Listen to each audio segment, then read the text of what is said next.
Bonjour Esther Mamar-Bachi. Bonjour Benoît. Merci d'avoir accepté l'invitation, grand plaisir. Merci à vous. Vous qui êtes passé par la presse écrite, qui avez œuvré, qui continue d'œuvrer à la télévision, le téléjournal, Infrarouge, Mise au point encore aujourd'hui, est-ce que le journalisme qui se ferait à table avec sa source que l'on invite à manger ou que l'on invite à boire, ça existe encore ou c'est une version édulcorée comme dans les films ? Je pense que ça existe encore, heureusement que ça existe encore, parce que je pense que le journalisme, c'est un métier de rencontre, mais c'est pas tellement mon quotidien, si vous voulez, parce que moi, c'est vrai que dans le fond, j'ai fait peu de reportages, j'ai fait peu de terrain, j'ai longtemps été une journaliste de salon, que ce soit au téléjournal ou à Infrarouge, vous l'avez dit. Avec Mise au point, pendant 1 an et demi, j'ai appris véritablement à faire des reportages de terrain. Et puis là, début février, je vais encore changer de fonction puisque je vais devenir responsable de la politique suisse. Donc je vais renouer avec mes amours. J'ai toujours été une passionnée de politique suisse et je serai donc très souvent à Berne, en tout cas beaucoup plus souvent que je l'ai été jusqu'à maintenant. Mais vous savez qu'on a une règle en journalisme en général, on accepte peu les avantages, on n'accepte pas forcément d'ailleurs d'être invité à table, même si ça semble quelque chose de relativement anodin. Et même si aujourd'hui, en fait, j'ai accepté votre invitation, je vous en remercie parce que vous êtes un journaliste et pas quelqu'un qui pourrait potentiellement me corrompre. Parce qu'on essaie de vous corrompre. On essaye parfois de nous influencer. C'est vrai que, et moi je pense que c'est tout à fait humain, dans le fond, de tenter d'influencer un journaliste. Le journaliste, lui, doit résister aux tentations, doit résister aux potentielles corruptions. C'est notre job et à chacun son métier. Dans cette émission, on part du postulat que tout fait sens à table et finalement la manière dont on conçoit la table, la manière dont on mange, nous livre un portrait de l'interlocuteur. De vous, qu'est-ce que l'on pourrait en sortir de la table ? Alors, vous voyez, le rapport que j'ai à la table, ça me décrit un peu. Je suis quelqu'un qui est assez mesuré, je suis quelqu'un qui est dans le contrôle, mais je suis aussi quelqu'un de passionné et qui aime le plaisir. Et ça se retrouve dans le rapport que j'ai à la nourriture, parce que dans le fond, j'aime beaucoup manger, mais je mange peu. Je mange pas forcément tout le temps à tous les repas. C'est vrai que j'ai été quelqu'un qui a fait beaucoup de sport, beaucoup de courses à pied, que souvent, dans le fond, mes pauses déjeuner midi, c'était plutôt une pause sport avec un sandwich à la fin. Mais depuis que j'ai des enfants, c'est-à-dire depuis plus de 20 ans, j'ai de plus en plus aimé, dans le fond, cuisiner. J'aime aussi faire plaisir, donc j'aime cuisiner aussi pour les autres. Donc voilà, je pense que le rapport qu'on a à la nourriture, le rapport qu'on a à la table, ça dit beaucoup d'une personne.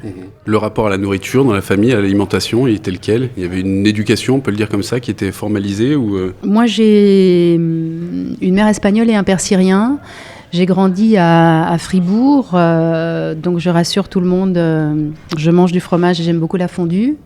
Mais pas forcément la fondue au vacherin qui est typiquement fribourgeoise. Je préfère les fondues un peu plus chaudes, donc les fondues moitié-moitié. Je me permets de vous couper. Pourquoi vous avez dit « je rassure tout le monde » ?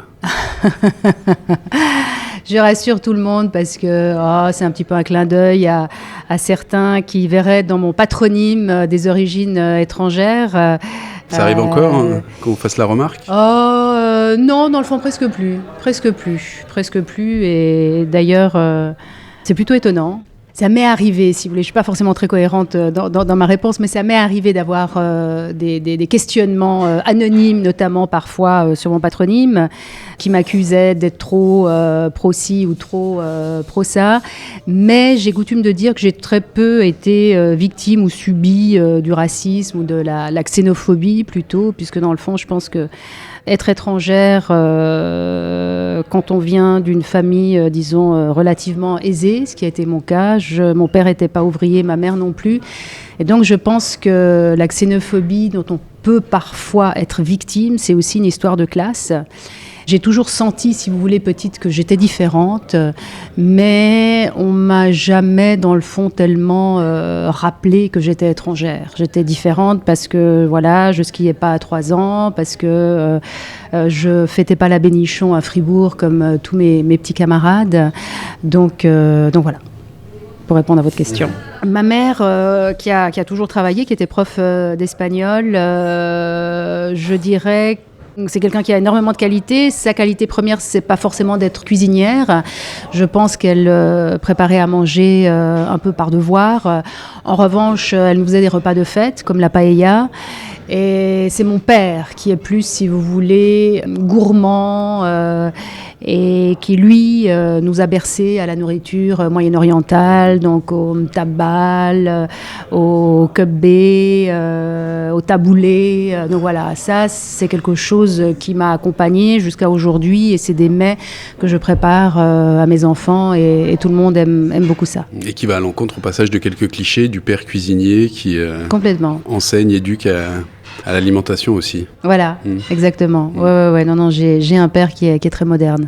Et en même temps, très proche de la nature, ça vous a imprégné ? Mon père est ingénieur forestier. Il a travaillé pendant 40 ans pour l'État de Fribourg et donc il connaît les forêts de Fribourg comme sa poche. Oui, ça m'a imprégné.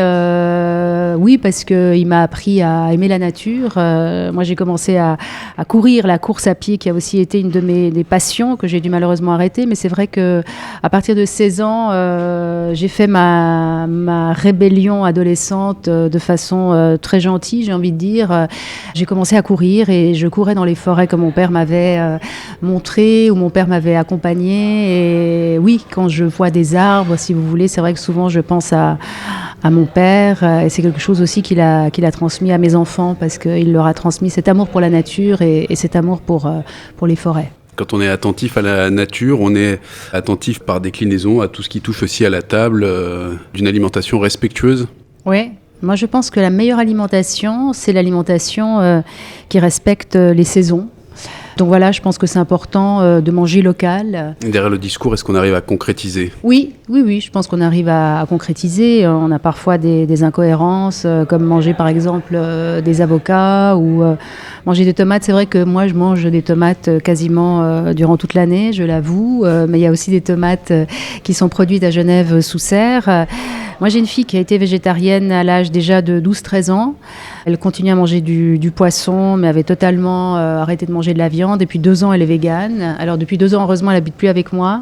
Parce que c'est vrai que cuisiner végane, c'est pas toujours facile. Je suis pas totalement en accord avec ce régime parce que ça vous oblige à vous complémenter en vitamine B12, par exemple, notamment. Et pour moi, une nourriture saine, c'est une nourriture qui vous impose pas de vous complémenter parce que vous auriez certaines carences. C'est vrai que moi-même, je suis ni végane ni végétarienne, mais disons, je mange peu de viande. Ça doit être dans l'air du temps, parce que j'ai écouté plusieurs de vos invités et tout le monde disait on mange peu de viande. Oui, de manière consciente ou inconsciente. Voilà. Alors, c'est vrai qu'en ayant une fille végétarienne très tôt, ça m'a obligée d'ailleurs à revoir ma façon de nous alimenter en famille. Et ça a été intéressant parce que ça m'a obligée à faire de nouvelles recettes. Et je pense aussi, ce qui est très important dans la nourriture, c'est la variété. Parce que si on mange toujours la même chose, on est lassé et parfois se replonger dans des livres de recettes ou tout simplement taper une nouvelle recette dans Internet, c'est toujours intéressant de se renouveler. Est-ce que vous avez déjà guigné ou trouvé ce que vous souhaitiez manger ? Alors on nous a indiqué le menu d'aujourd'hui, il y avait plusieurs possibilités et je crois que je vais prendre, il y avait un risotto au homard, je crois. Ça me séduit, puis en plus je pense que je vais pouvoir manger ça tout en répondant à vos questions. Est-ce qu'on va boire du vin avec ça ? Alors en temps normal, je n'aurais probablement pas bu. Et encore moins ce mois de janvier parce que je ne bois pas. D'accord. En janvier. Dry Pour January. la première fois de ma vie, j'ai décidé de faire Dry January. Voilà, j'ai cédé à la mode. Donc j'ai commencé ça le 6 janvier et je vais tenter d'arrêter ça le 6 février. Mais c'est vrai que j'apprécie beaucoup le vin rouge. Moi, je suis très vin rouge et pas tellement vin blanc. C'est vrai que moi, je bois très volontiers tous les jours, en fait, tous les soirs. Je dois avouer ça. Je pense que c'est une forme d'addiction, même si, à nouveau, vous voyez, je suis quelqu'un de très mesuré, donc en général, je bois un verre. Mais quand je commence à cuisiner, j'aime beaucoup boire un verre de rouge, et donc je m'ouvre des bouteilles toute seule à la maison. Ce qui est, à nouveau, probablement une forme d'addiction, mais donc voilà. Mais je trempe pas, vous voyez, et ça fait, je bois plus depuis le 6 janvier. On se rend pas compte, mais je pense qu'on peut devenir très facilement addict à la bouteille. Je me rends compte aussi, en ayant arrêté de boire depuis le 6 janvier, à quel point les occasions sont nombreuses. vos journées, je les imagine bien remplies, qu'il n'y a pas de journée type bien évidemment, mais c'est une charge de travail conséquente, colossale. Comment vous qualifiez Quand j'étais productrice d'Infrarouge pendant 10 ans, c'était, je dirais, une charge importante, très importante, avec en fait un stress quand même permanent, puisque toutes les semaines, vous devez avoir un sujet d'émission, des invités, que tous les dimanches, vous vous demandez si c'est le bon sujet, les bons invités. Il se matérialise comment le stress chez vous ? Comment il se matérialise chez moi ? Je dors moins bien, je vis moins bien, je suis plus impatiente. Dans le fond, c'est une atteinte à ma qualité de vie. C'est la raison pour laquelle, après 10 ans, presque 10 ans d'avoir été productrice responsable d'Infrarouge, j'ai décidé d'arrêter. Et depuis 1 an et demi, à Mise au Point, comme je suis plus responsable, je suis simple journaliste, j'ai, je dirais, un peu levé le pied. C'est pas forcément évident quand vous êtes addict à l'actualité, addict à cette adrénaline, addict à votre métier qu'est le journalisme. C'est aussi une autre forme d'addiction. Donc là, je me suis un petit peu désintoxiquée depuis 1 an et demi. Et vous compensez par quoi ? Et je compense... je compense pas vraiment, en fait. Je fais un peu de méditation. Je suis toujours assez active sportivement, même si je pratique plus la course à pied comme c'était le cas, mais je nage, je fais du vélo, je fais de la peau de phoque, je fais de la marche en montagne. Mais tout simplement, j'essaie d'apprécier la vie, d'apprécier aussi les temps morts. Ces changements de rythme, pour moi, sont pas évidents. Et puis après cette pause, qui était quand même, disons, je suis quand même restée en activité professionnelle, puisque je veux dire, travailler pour Mise au Point, c'est aussi un job à plein temps. Là, je me réjouis aussi de renouer, disons, avec un peu plus de stress, un peu plus d'adrénaline, en étant responsable de la politique suisse et puis en étant responsable d'une équipe. Vous avez besoin de ce shoot qui revienne ? Oui, mais tout en étant, si vous voulez, consciente, je pense, de ses limites et puis des excès potentiels que je ne veux plus faire forcément vivre. Je pense aussi qu'avec, j'ai un peu plus de 50 ans, vous devez plus forcément prouver à tout le monde que vous êtes bonne dans ce que vous faites et que donc vous pouvez aussi penser que l'essentiel est ailleurs dans votre vie et que l'essentiel n'est pas forcément dans votre travail. Ça veut dire que parfois il a fallu un peu sortir de vos rails pour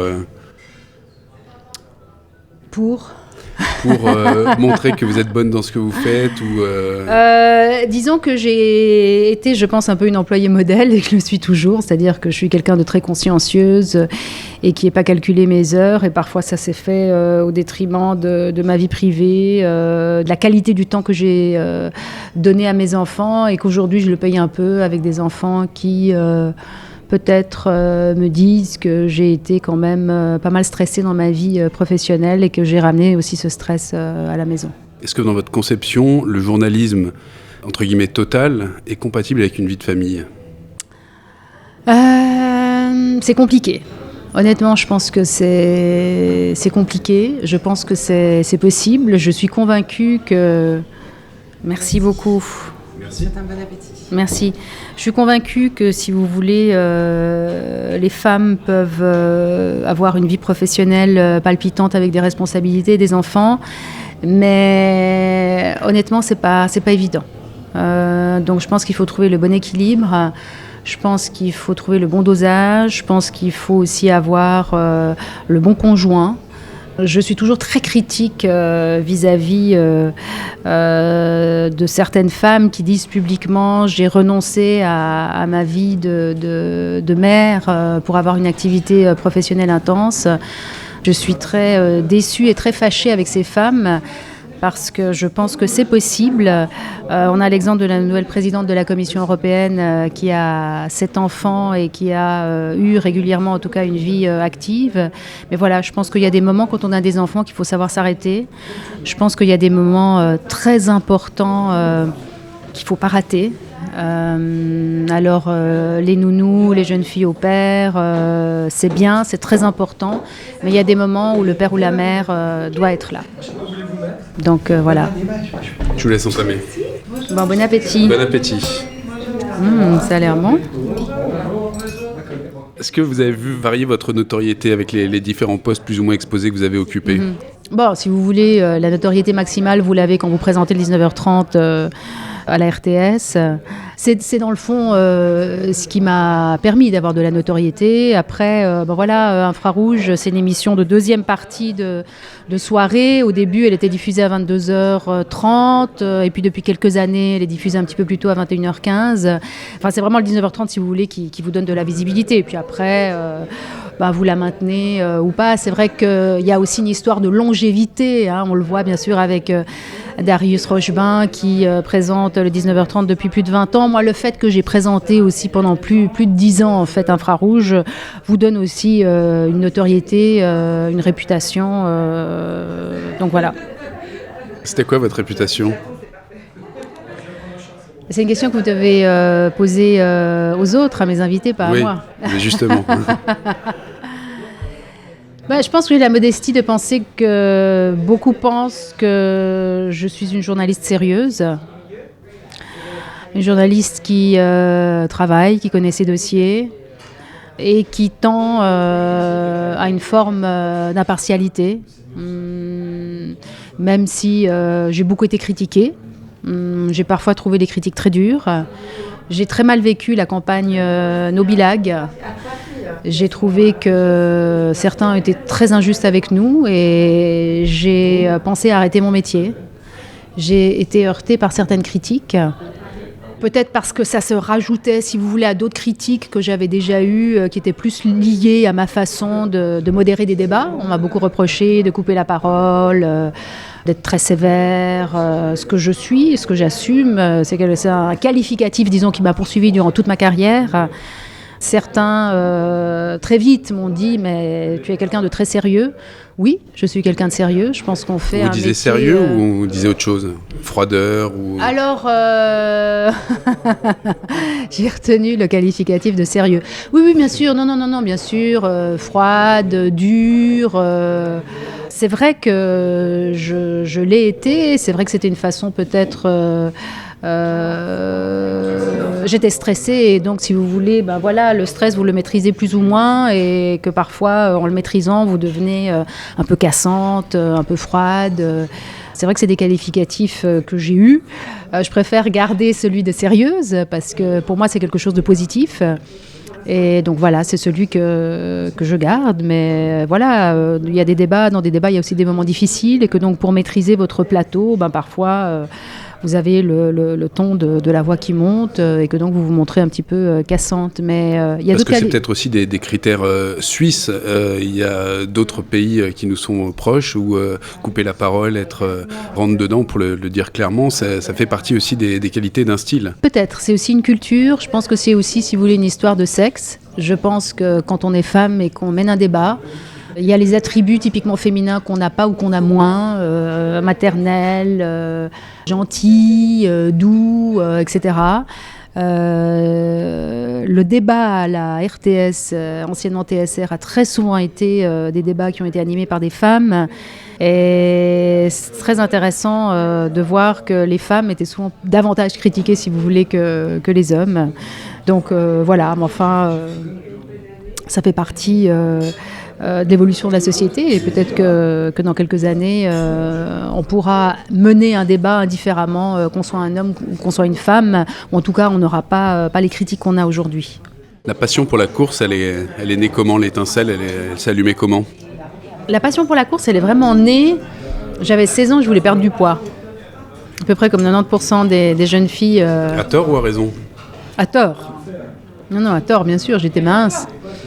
Mais je voulais ressembler à une de mes voisines qui était encore plus mince que moi. Donc voilà, ça a commencé comme ça. Et puis, c'est devenu mon refuge, c'est devenu mon truc à moi, ma bulle. J'ai beaucoup couru seule. Moi, j'ai adoré cette solitude et me retrouver face à moi. D'autres, se mettent à boire, à fumer des pétards. Moi, je me suis mise à courir. Il faut dire qu'il n'y avait pas beaucoup de pétards dans ma campagne fribourgeoise. À regret ?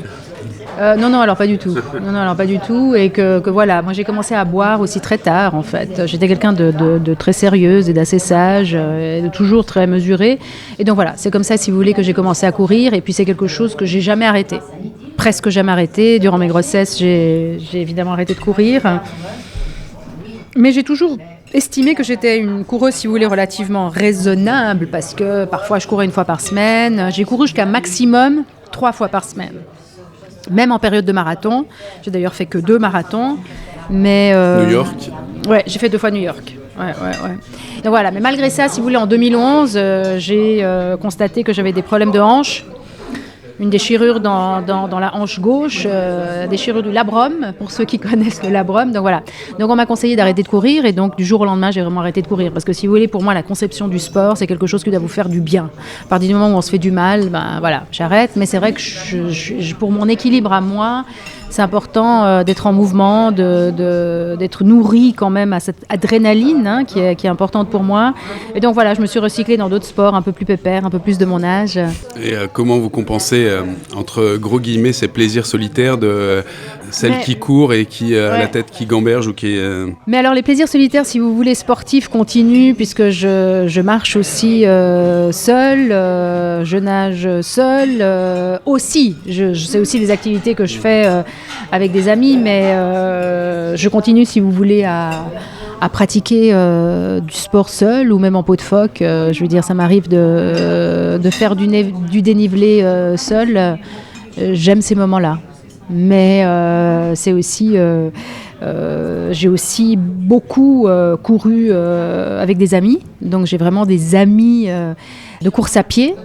Certains le sont restés parce qu'il y avait autre chose que la course à pied, et puis d'autres plus du tout, parce que dans le fond, ce qu'on partageait, c'était la course à pied, et qu'on ne partageait pas forcément d'autres choses. Et c'est vrai que les amitiés sportives, si vous voulez, c'est quelque chose de très particulier. Moi, j'ai des amitiés sportives masculines qui sont très particulières. Quand vous courez, en fait, avec quelqu'un, il n'y a plus de barrière, quoi, parce qu'il vous voit transpirer, cracher, voilà. Vous êtes un peu à nu, dans le fond, dans les vestiaires, vous vous déshabillez. Enfin, il y a quelque chose, la nudité ne pose pas de problème, dans le fond, parce que vous avez des rapports différents avec les gens avec qui vous courez. Et donc voilà, ça donne des belles amitiés. C'est des amitiés différentes, je trouve. C'est des amitiés très brutes, comme ça. Vous courez en groupe, mais on court toujours tout seul. Oui. Il n'y a pas de sport collectif dans vos références? Non. Est-ce que ça fait du sens? C'est vrai que j'ai pas vraiment ou très peu fait de sport collectif. Probablement, vous voyez, parce que ce qui m'a toujours attirée, au début en tout cas dans le sport, et en particulier dans la course à pied, c'est me retrouver face à moi-même. C'est aussi des moments où je réfléchis, où je gamberge, comme vous disiez, et j'ai besoin vraiment, à certains moments, d'être seule. Très bien. 150 francs pour cette séance de psychologie. Est-ce que vous prendrez un café? Volontiers, un expresso.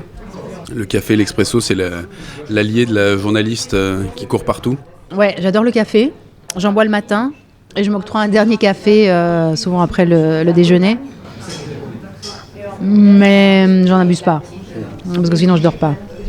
Donc, voilà. Vous sentez l'effet? Ouais, je suis très sensible à ça. Donc, oui, moi je démarre ma journée avec un café. Sinon j'ai un peu de peine à démarrer ma journée. Et vous la terminez avec quoi? Une poire, une williamine, Avec une verveine. C'est pas très rock'n'roll, mais bon. Surtout au mois de janvier, parce que je bois pas. Voilà.